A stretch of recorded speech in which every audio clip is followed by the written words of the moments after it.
नमस्कार, सनातन जागरण में आपका स्वागत है और मैं हूं आपका मित्र प्रवीण। मित्रों, जैसा कि सभी को ज्ञात है, आजकल विश्व के विभिन्न देश अपनी आत्म सुरक्षा हेतु बहुत से अस्त्र और शस्त्रों का निर्माण करते हैं और इन सभी का नाम भी रखा जाता है। जैसे भारत के पास विभिन्न अस्त्रों के नाम हैं आकाश मिसाइल, अग्नि मिसाइल इत्यादि इत्यादि। तो मित्रों, ये नाम रखने का प्रचलन आज से नहीं है, प्राचीन काल से हथियारों के नाम रखे जाते रहे हैं। हमारे वेद पुराणों में बहुत से हथियारों का जिक्र मिलता है। जैसे रावण के पास चंद्रहास तलवार थी और इंद्रदेव के पास वज्र था, भगवान श्री विष्णु के पास सुदर्शन चक्र था। तो आइए आज हम बात करते हैं प्राचीन काल के सबसे विध्वंसक हथियार धनुष की और जानते हैं कि हमारी विभिन्न पुस्तकों में किन धनुषों का और क्या वर्णन मिलता है।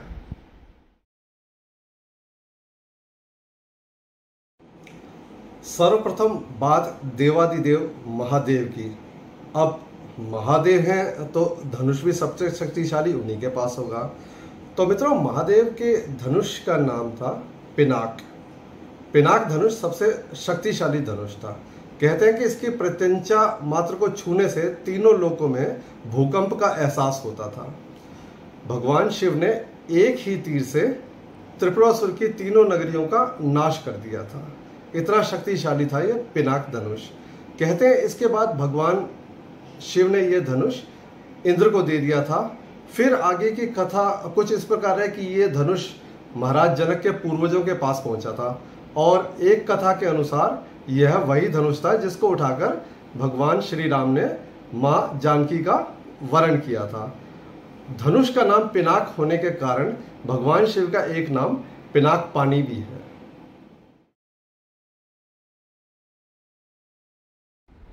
भगवान महादेव के बाद बात भगवान श्री राम की। तो मित्रों, भगवान श्री राम के पास जो धनुष था उसका नाम था कोदंड। कोदंड यानी बांस का बना हुआ धनुष। इसके बारे में प्रचलित था कि इससे छूटा तीर लक्ष्य का भेदन करके ही वापस लौटता था। मैं एक कथा इसके बारे में आपको बताता हूँ।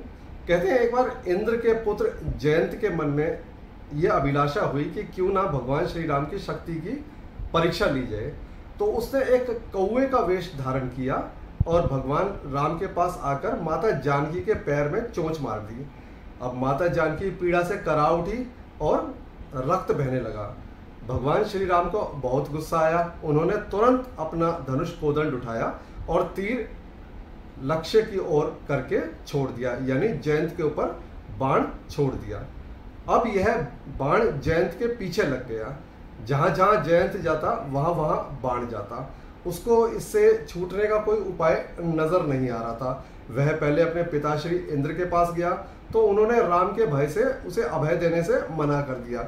इस प्रकार वह तीनों लोकों में विचरण कर आया, परंतु बाण ने उसका पीछा नहीं छोड़ा। अंततः जयंत ने श्री राम प्रभु के पांव पकड़े, तब जाके उसे उस बाण से पीछा छूट पाया।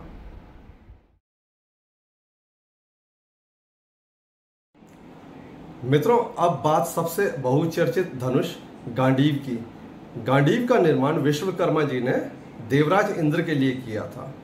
इसके बाद देवराज इंद्र ने इस धनुष को वरुण देव को दे दिया था। तब वरुण देव ने आगे अग्निदेव को दिया। कहते हैं कि अर्जुन ने बहुत तपस्या करके यह धनुष अग्निदेव से प्राप्त किया था। यह वही धनुष है जिससे अर्जुन ने महाभारत का युद्ध लड़ा था। इसके अलावा अर्जुन के पास एक तरकश भी था जिसका नाम था अक्षय। कहते हैं उस तरकश में तीर कभी खाली नहीं होते थे।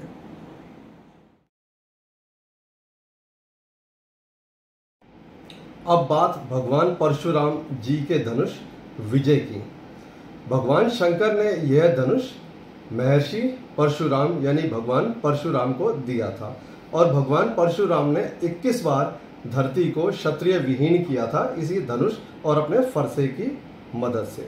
बाद में कहते हैं कि जब कर्ण भगवान परशुराम से विद्या लेने आया तब परशुराम जी ने यह धनुष कर्ण को दे दिया था और कर्ण ने महाभारत का युद्ध इसी धनुष से लड़ा था। कहते हैं इस धनुष की एक विशेषता थी कि इसकी प्रत्यंचा को किसी भी अस्त्र या शस्त्र से काटा नहीं जा सकता था।